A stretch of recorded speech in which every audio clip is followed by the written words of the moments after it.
Welcome to Tech Bytes and News, your daily roundup of articles featured in Hacker News. Today we're diving into Py3TTS Wrapper, a Python library that simplifies using various text-to-speech APIs. It's a really exciting project, offering a unified interface for multiple services. Think of it as a one-stop shop for all your TTS needs. That sounds amazing.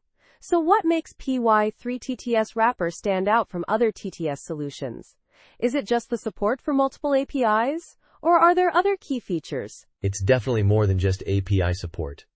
The real power lies in its unified interface. You get consistent methods across all supported services.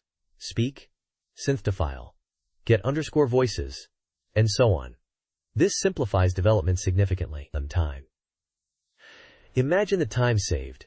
No more wrestling with each API's unique quirks. I see. So which APIs does it support? And are there any limitations? Oh, it supports a wide range. We're talking AWS Poly, Google TTS, Microsoft Azure TTS, IBM Watson, 11 Labs, Wit.ai, eSpeak-NG, and Play, HT. Even some experimental ones, like Pico TTS and Sherpa on X are included.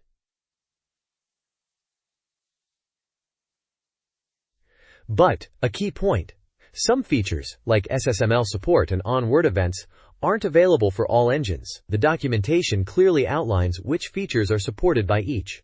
That's a pretty comprehensive list. What about SSML support? That's a big deal for advanced TTS applications. Absolutely. Many engines support SSML, allowing for fine-grained control over pronunciation, pauses, and emphasis.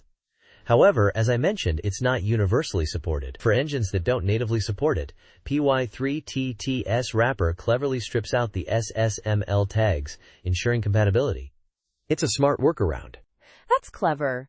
What about installation? Is it straightforward? Pretty much.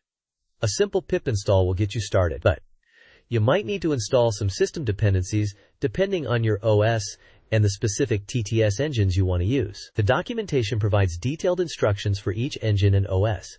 It even covers using pipe NV and UV for managing dependencies. I noticed it mentions system dependencies like port audio. What's that for? Yes. That's for audio playback control. Features like pausing, resuming, and stopping audio playback rely on port audio. It's a common audio library, but you'll need to install it separately on Linux and Mac OS. Windows usually handles this differently. Got it. And what about authentication? How does it handle API keys and credentials for each service? Each service has its own authentication method. The library provides client classes for each engine, and you'll need to provide the appropriate credentials.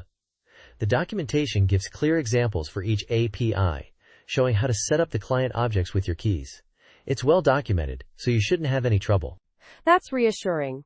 One last question. How easy is it to add a new engine to the wrapper if, say, a new TTS service emerges? The documentation actually provides a detailed guide on extending the library to support new engines.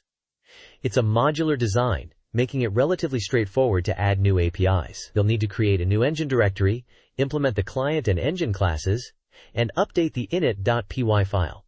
It's a bit involved, but the steps are clearly laid out. Excellent. This sounds like a very powerful and well-designed library. Thanks for the overview. My pleasure. Remember to check out the Py3TTS Wrapper project on PyPI and GitHub for more details. And that's all the time we have for today's Tech Bytes and News. Thanks for listening, and goodbye. Bye-bye.